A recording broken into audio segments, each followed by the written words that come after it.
depuis que j'ai été opérée, il y a pourtant peu de jours, je me tiens beaucoup plus droite qu'avant. Alors je me dis, tiens, est-ce que justement ça m'aurait donné l'assurance que jusqu'à présent, quelquefois, il me manquait? Laurence et Patricia avaient peut-être besoin de cette semaine pour se sentir mieux dans leur peau. En rentrant, elles raconteront leurs vacances. Elles feront au passage une belle publicité aux chirurgiens. Le bouche à oreille assure d'ailleurs le succès de ces packages depuis 3 ans.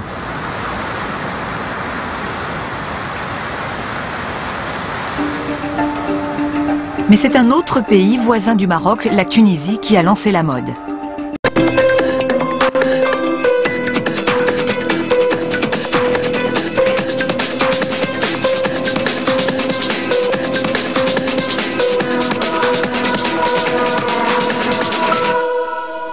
Bonsoir, les coulisses du pouvoir vous proposent plusieurs destinations ce soir. Le Maroc d'abord pour suivre la dernière tendance à la mode, le tourisme chirurgical, autrement dit une petite semaine de vacances avec prothèse mammaire ou liposuction en option. Voyage à Cannes ensuite, nous avons suivi l'équipe du film People jusqu'aux marches du palais. José Garcia, Ornella Muti et le réalisateur Fabien Otteniente, dont le film n'est pas sélectionné, utilisent, à l'instar de nombreuses sociétés commerciales, le Festival du cinéma comme vitrine pour leurs produits. Nous vous montrerons les coulisses des squatteurs de Cannes. Voyage enfin au cœur de la bonne bouffe avec une femme de pouvoir, Hélène Darroze, la seule femme chef à Paris dont le restaurant affiche 2 étoiles au guide Michelin. Nous évoquerons d'ailleurs les coulisses de ce fameux guide rouge avec Pascal Rémy, auteur de L'inspecteur se met à table. Voilà donc le menu de ce 19e numéro des coulisses du pouvoir. Le package chirurgie esthétique tourisme, une opération à des prix défiant toute concurrence avec en prime quelques jours de vacances. Voici la recette miracle proposée par le Maroc, nouvelle Eldorado de la chirurgie esthétique. Depuis 1 an, une dizaine de Françaises chaque mois fait le voyage. Existe-t-il des risques? Pour le savoir, nous avons accompagné 2 clientes au Maroc. Il y en a presque qui pensaient que j'allais me faire opérer dans une tente au milieu du Sahara par des Berbères ou des Bédouins. Mais je les rassure, quand même, il y a Internet, au Maroc aussi.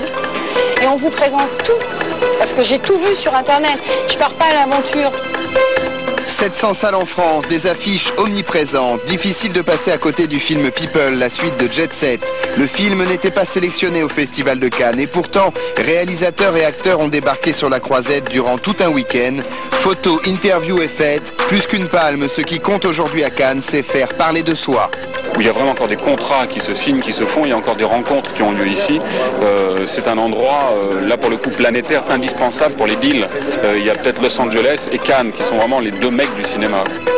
En seulement 5 années, Hélène Darroze a décroché 2 étoiles au Michelin, une prouesse dans l'univers macho et masculin de la gastronomie. Chef de cuisine, chef d'entreprise, cette toque en jupon mène son équipe à la baguette. Portrait d'une femme de caractère. C'est sa cuisine, son métier. Elle a une deuxième passion, c'est la notoriété, la célébrité. Je pense que ce sera la première femme à avoir 3 étoiles au XXIe siècle.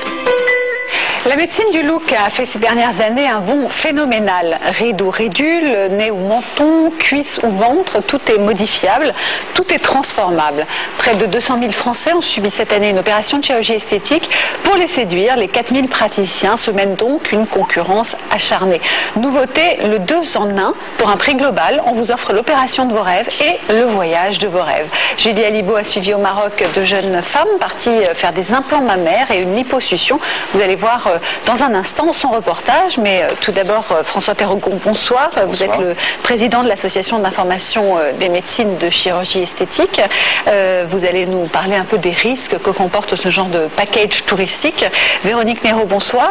Alors vous êtes restauratrice, vous avez 37 ans, une petite fille de 13 ans et vous êtes l'une des 2 jeunes femmes que Julie a suivies au Maroc puisque vous avez décidé de partir là-bas pour une opération esthétique. Quel type d'opération? Une liposuction. Une liposuction abdominale. Du ventre, donc. Oui. Pourquoi aller au Maroc? Pourquoi aller au Maroc?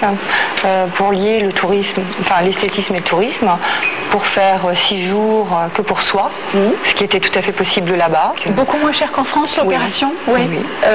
Quelle différence à peu près de prix? J'ai payé 1/3 de ce qu'on me demandait ici. C'est-à-dire? C'est-à-dire 1 200 €. Oui. Pour l'opération, oui. Une liposuction abdominale. Sauf que j'ai fait aussi de la balnéothérapie, que j'ai fait plein de choses et pendant 6 jours, je me suis occupée que de moi. 1 200 €, c'est le prix donc, de la semaine voyage compris, tout compris? Non, on parle de l'opération. Juste l'opération. Moi, j'ai donné un budget qui était de 2 000 € pour la balnéo et pour d'autres choses, et j'ai payé mon billet d'avion. D'accord. François Perrogon, alors est-ce que ce genre de voyage comme ça a tendance beaucoup à se développer? C'est un nouveau filon C'est une offre qui est en train de se développer. Il y a un certain nombre de sites internet notamment avec ce type de proposition de formule chirurgie-vacances. Alors ça peut être en Tunisie, au Maroc, mais aussi beaucoup plus loin, en Afrique du Sud, en Thaïlande.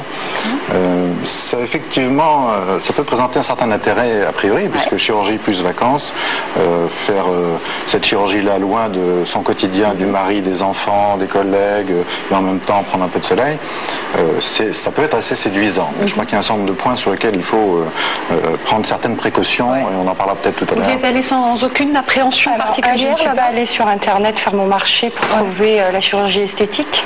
Là, je mets les points sur les i tout de suite. Je ne suis pas du tout allée faire 36-15 pour avoir de la chirurgie esthétique. C'est du bouche à oreille. Une amie qui vit au Maroc, et qui vit en moitié en France et moitié au Maroc, qui a des amis qui se font opérer là-bas régulièrement et qui m'a fait connaître ce médecin. Et après, effectivement, j'ai fait par internet pour lui envoyer, que ce soit mes photos ou le reste. Est-ce que les risques, à votre avis, sont plus nombreux que pour une opération en France? Nécessairement plus nombreux, sauf si on prend un certain nombre de précautions. Alors les précautions, c'est de vérifier par exemple la qualification du chirurgien qui va opérer.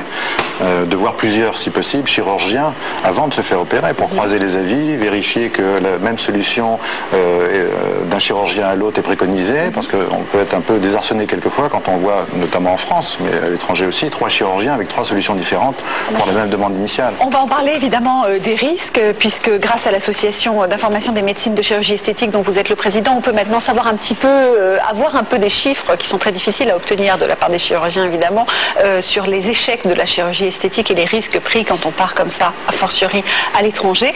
Mais d'abord, je vous propose de regarder le reportage de Julie Alibaud, qui vous a donc suivi au Maroc, où l'on propose ces voyages avec chirurgie esthétique à la clé, au programme Thalasso, implant et lipo. Image Franck Tuzolini.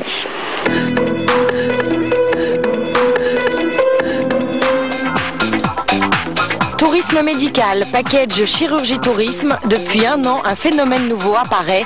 Des Françaises partent à l'étranger pour réaliser des opérations de chirurgie esthétique. C'est un créneau de tourisme entre guillemets médicalisé. On n'est pas une agence de voyage, on a imaginé une nouvelle façon de venir au Maroc. Des prix très attractifs, un voyage des paysans à moins de 3 heures de Paris, un pays dans lequel on parle français, et des médecins formés dans l'Hexagone. Voici la recette miracle de ces nouveaux Eldorado de la chirurgie. Je vais sur internet, je veux un nouveau ventre, ça s'est pas passé comme ça. Au Maroc, un docteur a compris leur demande. Il est à l'origine de ce tourisme médical. Avant, il n'y avait pas. Silicon Valley. Et maintenant, tu as la Silicon Valley. En France, les autorités médicales sont réservées et mettent en avant les dangers de ces formules miracles. Les risques sont-ils réels ou s'agit-il d'une guerre commerciale qui cache son nom? Pour le savoir, nous avons accompagné 2 femmes sur la route de la Silicon Valley marocaine.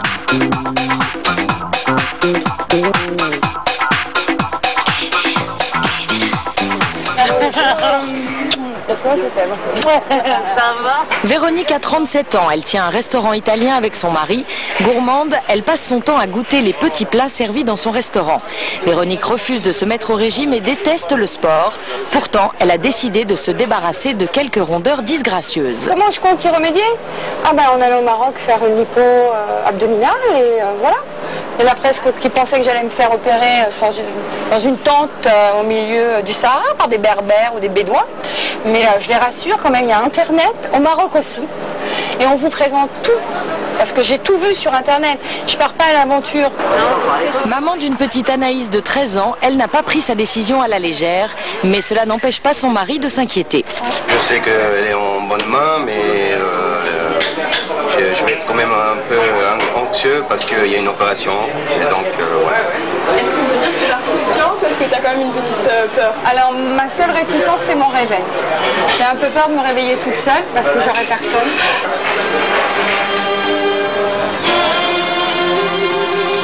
2 jours plus tard, après 2h30